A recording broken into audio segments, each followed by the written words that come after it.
Assalamualaikum warahmatullahi Assalamualaikum warahmatullahi wabarakatuh. Di sini kita akan merefleksikan tentang manajemen krisis Bank Syariah Indonesia waktu peretasan ya. Ya, perkenalkan nama saya Tony Raffi Sudarsono, NIM 187241035. Perkenalkan nama saya Mirza Diwalus Cakson dengan NIM 187241042. Nah, next kita masuk ke introduction-nya. Nah, di sini Bank Syariah mengalami salah satu serangan cyber terbesar yang pernah terjadi di sektor perbankan Indonesia. Serangan ini dilakukan oleh kelompok peretas Lockbit 3.0 yang mencuri 1,5 terabyte data dan menyebabkan gangguan besar terhadap layanan perbankan BSI. Dalam bahasan ini, kita akan membahas bagaimana BSI menangani krisis ini dengan bagaimana hal ini berkaitan dengan DRM atau Data Resource Management, sebuah aspek penting dalam pengelolaan sistem informasi dan perbankan digital. Peretasan data yang dialami BSI ini menjadi penting. Kita masuk ke latar belakang. Pada waktu Mei 2023, BSI mengalami gangguan layanan mobile banking dan selama sepekan. Awalnya diklaim sebagai penggunaan sistem, tetapi kemarin diketahui sebagai serangan ransomware lebih 3.0. Hacker mencuri 1,5 terabyte data yang mencakup informasi nasabah dan karyawan. Data yang bocor mencakup informasi pribadi seperti nama, nomor rekening, alamat, nomor kartu, nomor telepon, serta dokumen internal bank. Insiden ini menimbulkan dampak besar terhadap kepercayaan masyarakat terhadap keamanan sistem perbankan syariah. Next. Nah, kita masuk ke dampak peretasan BSI dan nasabah. Yang pertama adalah nasabah terdampak, yaitu risiko pencurian identitas, phishing, dan fraud.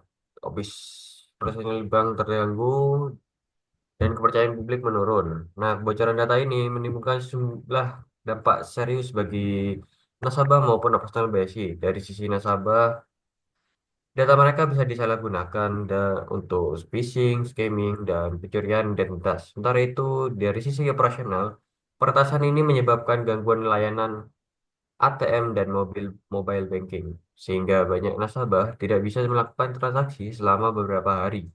Selain itu, kepercayaan publik terhadap sistem perbankan syariah juga menurun, karena media secara luas melaporkan insiden ini yang berpotensi mempengaruhi reputasi bank dalam jangka panjang. Next. Nah, ini sih ada manajemen krisis yang dilakukan oleh BSI. Yang pertama itu strategi komunikasi krisis, yang selanjutnya koordinasi dengan pemerintah, yang selanjutnya lagi yang ketiga langkah mitigasi, yang keempat sosialisasi dan edukasi keamanan data untuk nasabah, dan yang terakhir perbaikan infrastruktur data. Nah, BSI itu merespon insiden ini dengan beberapa langkah strategis. Awalnya mereka menolak mengakui adanya serangan cyber dan menyatakan bahwa gangguan terjadi akibat pemeliharaan sistem. Namun, setelah tekanan publik meningkat, mereka mengeluarkan press release resmi yang mengakui adanya serangan ransomware.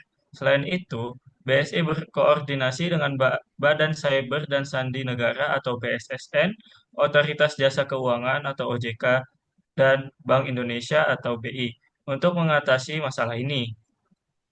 Langkah lain yang diambil adalah audit keamanan sistem, peningkatan proteksi data, serta pemberian kompensasi kepada nasabah yang terdampak.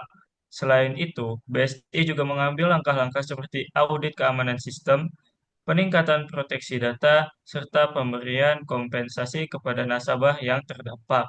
Namun, meskipun sudah ada tindakan perbaikan, kejadian ini tetap menjadi peringatan penting bagi dunia perbankan untuk meningkatkan standar keamanan dalam pengelolaan sumber daya data atau data resource management.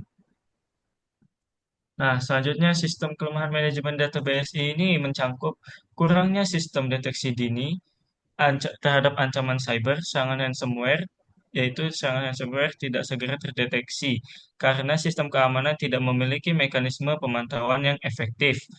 Nah, yang selanjutnya tidak adanya mitigasi yang efektif sebelum terjadi serangan. BSI ini tidak memiliki langkah pencegahan seperti pengujian keamanan rutin, sehingga serangan dapat terjadi tanpa hambatan. Nah, yang terakhir, kurangnya backup dan enkripsi data yang kuat. Data tidak dienkripsi dengan baik, sehingga mudah dicuri. Selain itu, sistem backup yang lemah memperlambat pemulihan pasca serangan. Nah, kasus peretasan ini mengungkapkan berbagai kelemahan dalam sistem pengelolaan data di BSI. Salah satu kelemahan utama adalah tidak adanya sistem deteksi dini yang efektif yang membuat serangan ini berlangsung tanpa segera terdeteksi. Selain itu, mitigasi keamanan sebelum insiden terjadi masih lemah, sehingga hacker dapat mengakses sistem dengan mudah. Kelemahan lain adalah tidaknya backup dan enkripsi yang cukup kuat untuk melindungi data sensitif dari pencurian dan eksploitasi oleh pihak luar. Nah, selanjutnya hubungannya apa sih dengan data resource management? Yang pertama itu data resource management atau DRM adalah pendekatan dan pengelolaan, perlindungan dan optimasi data sebagai aset organisasi dalam dalam kasus BSI, kegagalan dalam DRM menyebabkan kebocoran data besar-besaran. Komponen DRM yang seharusnya diperkuat dalam sistem BSI meliputi data security, data governance, serta data backup and recovery. Keamanan data atau data security seharusnya lebih diperkuat dengan enkripsi canggih dan deteksi dini serangan. Tata kelola data atau data governance harus memastikan adanya regulasi dan kebijakan perlindungan data yang jelas. Sedangkan sistem backup data yang baik atau data backup and recovery dapat membantu pemulihan lebih cepat setelah terjadi serangan.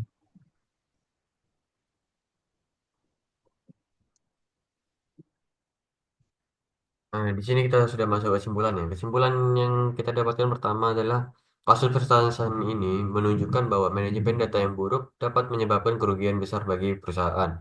BSI telah mengambil langkah-langkah untuk menangani krisis ini, tapi sistem keamanan cyber mereka tetap perlu ditingkatkan untuk mencegah kejadian serupa di masa depan.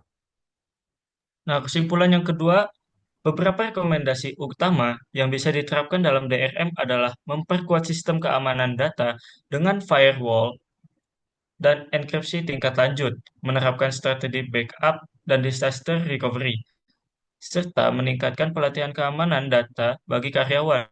Selain itu, kerjasama dengan otoritas keamanan cyber perlu diperkuat agar sistem perbankan lebih tahan terhadap serangan di masa depan.